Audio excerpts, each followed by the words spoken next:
Assalamualaikum warahmatullahi wabarakatuh. Balik lagi di channel Leo Ikals, tentunya bareng saya Leo Ikals. Dan kali ini di edisi spesial, karena kita bakal ngebahas novel karya saya yang pertama, Arsitek Kehidupan.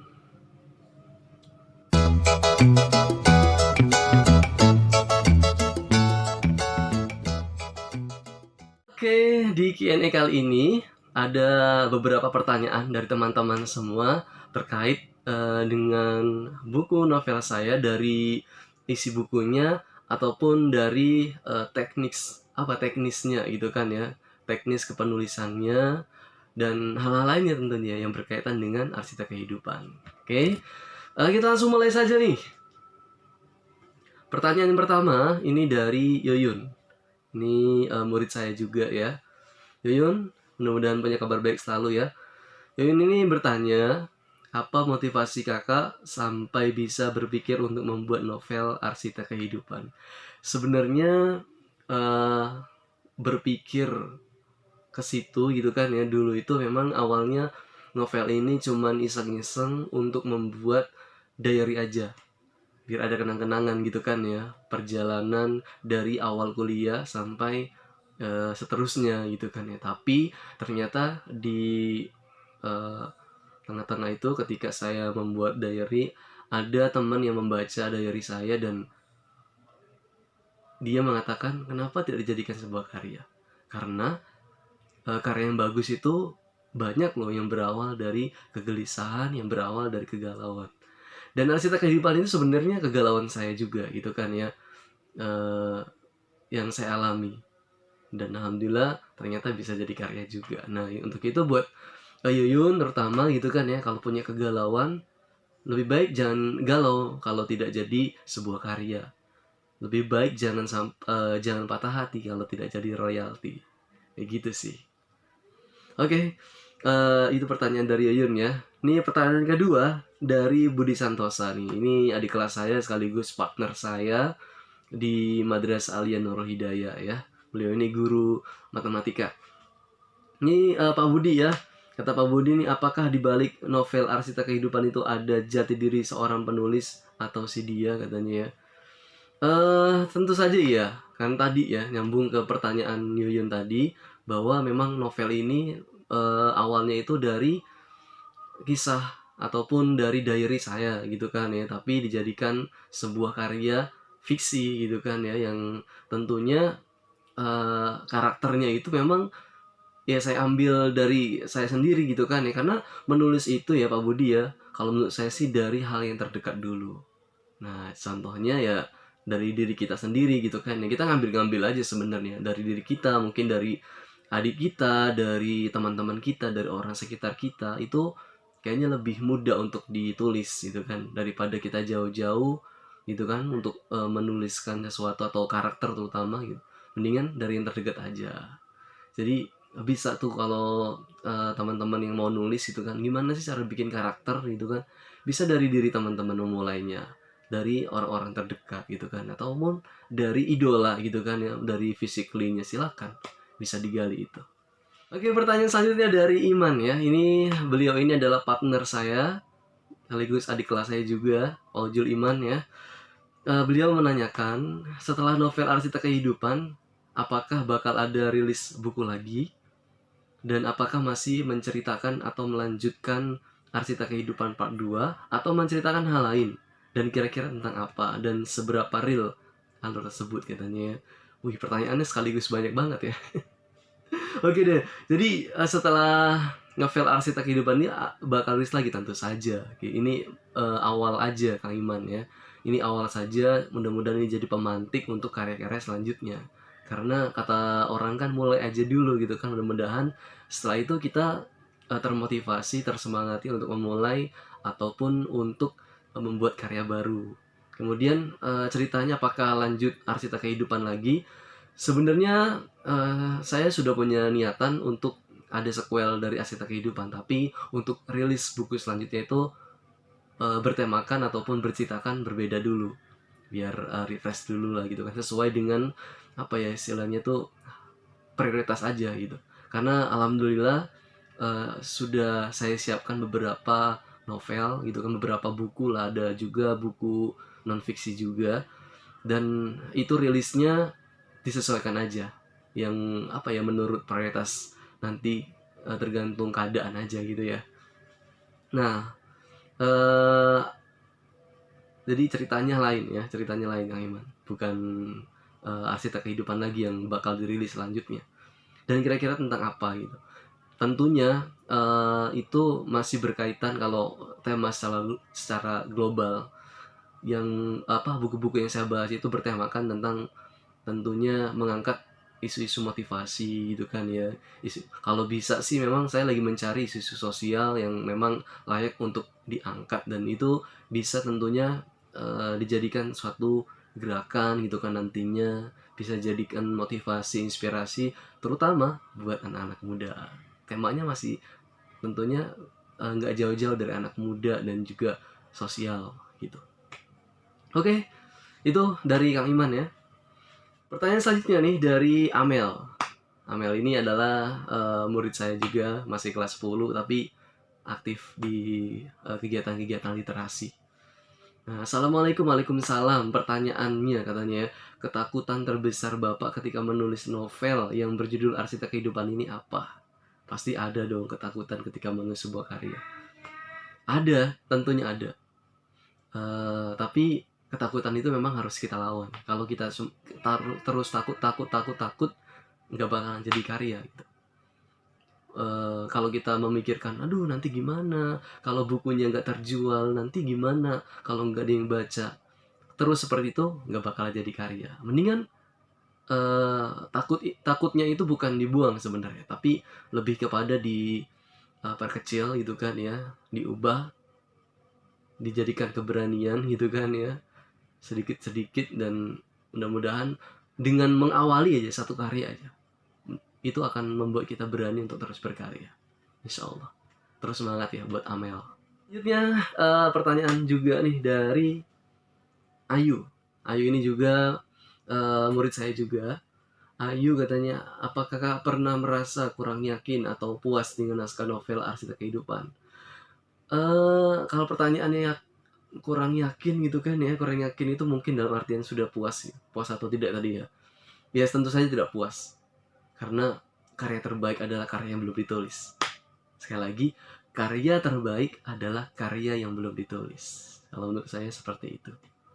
Oke, next ya, pertanyaan selanjutnya dari Ihsan. Ihsan ini junior gitu kan ya, atau bukan junior juga sih sebenarnya, partner, teman gitu kan ya. Beliau juga guru juga, keren banget pokoknya. Nah, Ihsan ini bertanya, bagaimana nih kakak mempertahankan tulisan kakak menjadi karya yang populer, bahkan bukunya bestseller? Kalau saya sih, setiap saya berkarya nggak terlalu mikirin ke situ ya. Tadi itu kembali lagi, mulai aja dulu. Dan prinsipnya untuk menulis itu sebenarnya kalau saya sih, motivasi menulis itu kan ada sebuah kata-kata bijak dari Pramudia Anantatur ya, bahwa sepandai apapun seseorang gitu kan ya, kalau dia nggak menulis, maka dia akan hilang dari masyarakat dan dari sejarah. Makanya menulislah gitu kan ya, karena menulis itu sama dengan memahat keabadian. Jadi walaupun kita nggak ada, tapi karya kita masih ada dalam bentuk tulisan. Kalau tulisan itu baik, itu bisa jadi amal jariah juga buat kita. Jadi saya nggak terlalu mikirin bestseller atau tidaknya. Next, ada pertanyaan dari Nadia. Nadia ini juga murid saya, saat ini sudah lulus. Mudah-mudahan punya kabar baik selalu buat Nadia ya. Bagaimana sih caranya agar kita bisa lebih mudah menuangkan ide kita menjadi sebuah karya? Dan kalau kakak sendiri, apakah ada waktu tertentu untuk mengerjakan penulisan arsitek kehidupan? Tadi itu ya, kalau mencari ide tulisan, nggak usah jauh-jauh dari hal yang terdekat, dari hal yang paling kita tahu. Misalkan kayak tadi kan saya itu dari diary aja gitu kan ya, perjalanan saya masuk kuliah gitu kan, saya catat-catat aja, dan itu ternyata bisa jadi sebuah karya. Nadia juga, kalau misalkan Nadia punya mungkin zaman pernah dong ya gitu kan, melalui zaman SD, mungkin zaman SMP, atau mungkin di tempat kerja ada hal yang menarik, silakan ditulis. Mulai dari hal yang terdekat, mulai dari yang kita paling tahu dulu, agar tulisan itu mengalir. Seperti itu Nadia, mudah-mudahan bermanfaat.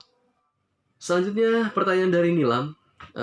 Nilam bertanya, dalam novel Arsitek Kehidupan nih, kenapa gitu kan ya kehidupannya lebih difokuskan kepada 3 pemuda? Bukankah banyak teman-teman kakak yang lain? Apakah alasannya? Karena kalau kebanyakan nanti yang baca bingung juga gitu kan. 3 itu ya maksudnya tokohnya, karakternya. Setiap buku novel gitu terutama nih, ya tentunya ada tokoh-tokoh protagonisnya yang selalu hadir gitu kan ya. Dan di Arsitek Kehidupan saya ambil 3 gitu kan ya, supaya untuk memperkuat si tokoh utamanya, si Yusuf. Kan di sini kan ya, novel itu ada 3 gitu, Yusuf gitu kan ya, kemudian juga ada Abu dan juga Sigit. Sebenarnya karakter utamanya adalah Yusuf, tapi untuk memperkuat perjalanan melewati konflik-konflik Yusuf ini kan perlu partner, dan saya kasih tuh partner sejolinya atau 2 sahabatnya si tadi itu ya, Abu dan juga tentunya si ganteng. Lanjut lagi pertanyaan selanjutnya ya. Ini pertanyaan dari senior saya, Kang Bahrul. Apa kabar Kang Bahrul? Mudah-mudahan sehat selalu ya. Kang Bahrul katanya bertanya ya, apa yang menjadi motivasi penulis dengan menulis buku Arsitek Kehidupan ini? Motivasinya adalah ingin berbagi pertama, gitu kan ya. Tadi itu gitu kan ya. Dengan buku kita bisa berbagi, menuangkan ide pemikiran aja. Kegalauan-kegalauan yang saya alami ya saya ceritakan di situ gitu kan ya. Kemudian yang selanjutnya tadi itu kembali lagi juga ya kepada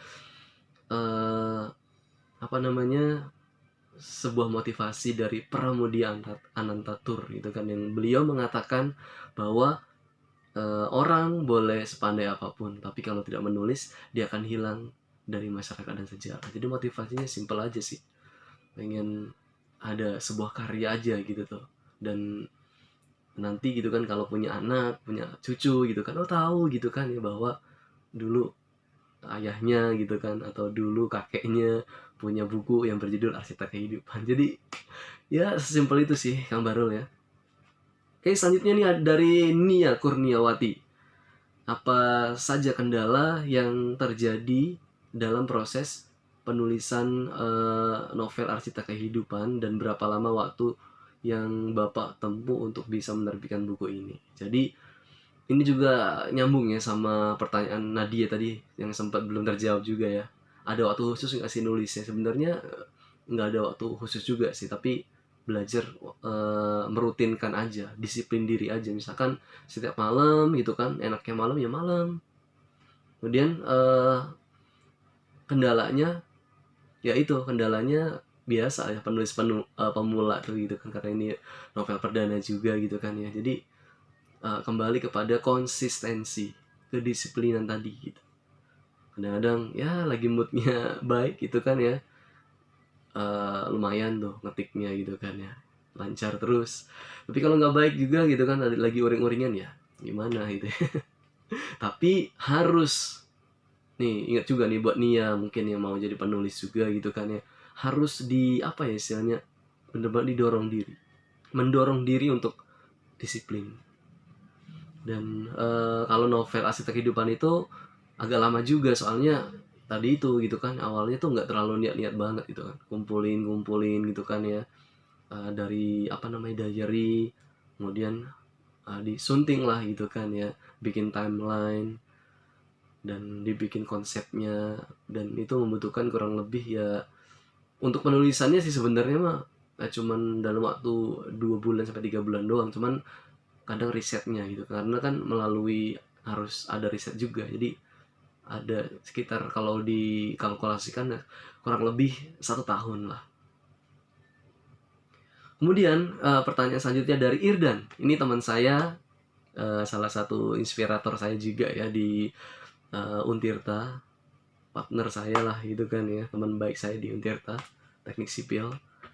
Irdan ini nanya, katanya buat next kira-kira ada bocoran gak sih tentang novel apa yang bakal dirilis? Novel apa ya? Tadi Iman juga bertanya seperti itu ya. Nantikan aja lah. Kalau bocor-bocor nanti kalau ada kendala atau apapun gitu, jadi nggak enak juga gitu kan kalau ada perubahan. Nanti lah insya Allah tahun ini bakal saya rilis novel yang selanjutnya. yang pasti tadi itu ya berkaitan temanya sosial lagi. Nah, selanjutnya dari Solihin. Solihin ini adik kelas saya juga. Solihin katanya bertanya siapakah orang yang paling berjasa selama proses penulisan buku Arsitek Kehidupan. Yang paling berjasa dalam proses penulisan ini adalah saya sendiri. Oke, maksudnya mungkin orang lain ya. Jadi inspirasi itu sebenarnya orang-orang terdekat aja sih. Apa ya istilahnya, orang-orang dekat lah intinya, dari keluarga gitu kan, dari inspirasi ada di tokoh-tokoh atau karakter di novel kehidupan juga, novel Arsitek Kehidupan ini juga itu berarti juga buat saya. Dan juga tentunya calon-calon pembaca gitu kan yang bakal membaca novel itu kan yang membuat penulis itu semangat gitu kan menulis. Ada lagi pertanyaan dari Teh Putri. Teh Putri ini beliau ini adalah partner saya ya di Literasi Cilegon.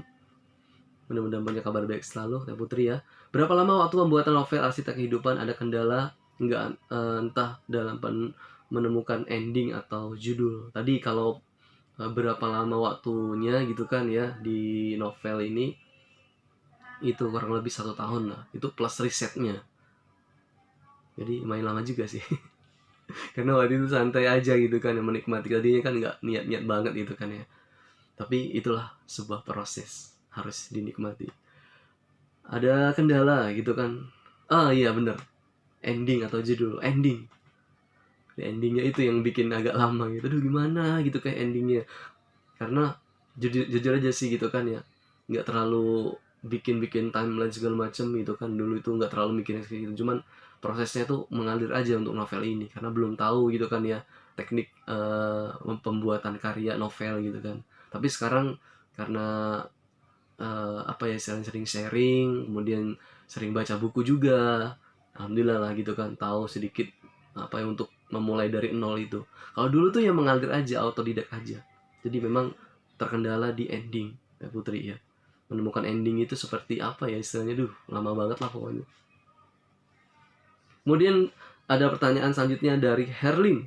Herlin ini murid saya juga ya. Kenapa judul bukunya harus Arsitek Kehidupan? Kenapa enggak yang lainnya katanya? Alasannya kenapa? Arsitek Kehidupan itu karena memang dari ceritanya sih. Ceritanya itu adalah untuk pemuda-pemuda yang ingin membangun gitu. Jadi saya identikan dengan arsitek gitu kan ya. Kemudian ceritanya juga di situ kan tentang mahasiswa gitu kan yang berkaitan sama arsitektur, yaitu teknik sipil.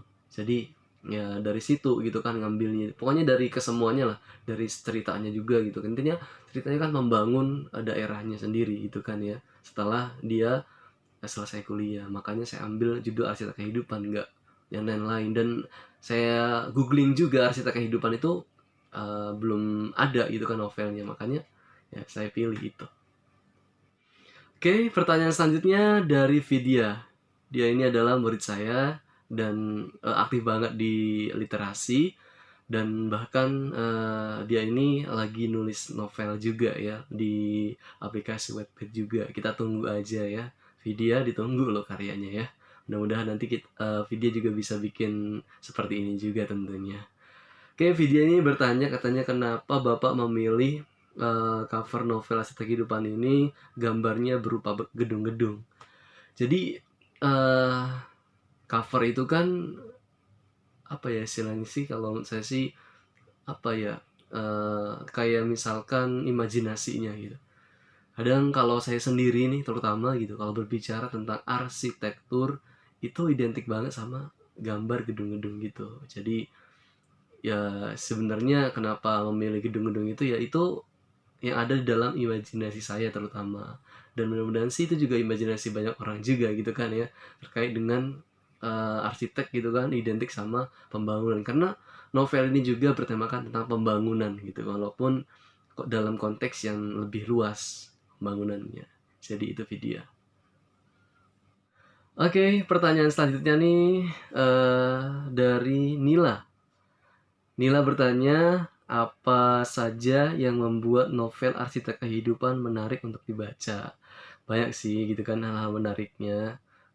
Pertama gitu kan saya jadiin 3 aja ya.